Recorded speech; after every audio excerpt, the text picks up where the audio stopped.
பருத்தி விதையில் இருந்து எப்படி ஆடையாக உருமாறி கடைகளில் விற்பனைக்கு வருகிறது என்பதை விவரிக்கிறார் செய்தியாளர் தேவிகா. பஞ்சு மற்றும் நூல் விலை ஏற்றத்தால ஜவுளி உற்பத்தியாளர்கள் பாதிக்கப்படுறாங்க அப்படின்னு நம்ம பார்த்துட்டு வரோம். இந்த நிலையில பஞ்சிலிருந்து எப்படி ஆடை உருவாகுது அப்படிங்கிற சுழற்சி முறையை நம்ம தெரிஞ்சுக்கலாம்.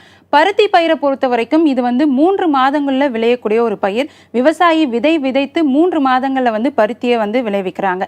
அப்படி விளையக்கூடிய பருத்தியானது அடுத்த கட்டமாக ஜின்னிங் மில்ஸ்க்கு போகுது. அப்படி போகும்போது அந்த ஜின்னிங் மில்ஸில் தான் பருத்தியிலிருந்து பஞ்சையும் விதையும் தனியாக பிரிக்கிறாங்க. அப்படி பிரிக்கப்படக்கூடிய அந்த பஞ்சானது அடுத்த கட்டமாக ஸ்பின்னிங் மில்ஸ், அதாவது நூற்பாலைகளுக்கு போகுது. இந்த நூற்பாலைகளில் தான் பஞ்சானது திரிக்கப்பட்டு நூல் உற்பத்தி செய்யப்படுது. இங்கே பல ரகங்களில் நூலை உற்பத்தி செய்கிறாங்க. இந்த இடத்துல தான் ஜவுளி உற்பத்தியாளர்கள் வராங்க. அவங்களுக்கு என்ன ரக நூல் தேவையோ அதை இங்கேருந்து வாங்கி கொண்டு போய் அவங்க அடுத்த கட்டமாக விசைத்தறியாளர்களுக்கு கொடுக்குறாங்க.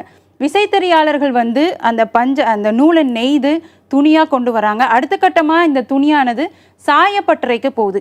அங்கே என்ன வண்ணம் வேணுமோ அந்த வண்ணத்தை துணியில் சாயம் ஏற்றுறாங்க. அடுத்த கட்டமாக சாயம் ஏற்றப்பட்ட பிறகு இறுதியாக ஆடை வடிவமைக்கப்படும் இடத்துக்கு போகுது. அங்கே என்ன ரகமான ஆடை தேவையோ ஆடை வடிவமைக்கப்படுது. அதுக்கு அடுத்ததாக இறுதியாக அங்கேருந்து கடைகளில் துணி உற்பத்திக்கு வருது. இது எல்லாமே ஒன்றை ஒன்று சார்ந்திருக்கிறதுனால பஞ்சு விலையேற்றத்தினால நூல் விலை ஏறுது. ஆனால் பொதுவாக ஜவுளி உற்பத்தியாளர்கள் சொல்லக்கூடிய குற்றச்சாட்டு என்ன அப்படின்னு பார்த்தாக்க, பஞ்சு விலை ஏறுது, நூல் விலை ஏறுது, ஆனால் அதிலிருந்து நாங்கள் உருவாக்கக்கூடிய இந்த ஆடைகளோட விலை ஏறுறது கிடையாது. இதனால தான் எங்களுடைய உற்பத்தி பாதிக்கப்படுது அப்படின்னு சொல்கிறாங்க.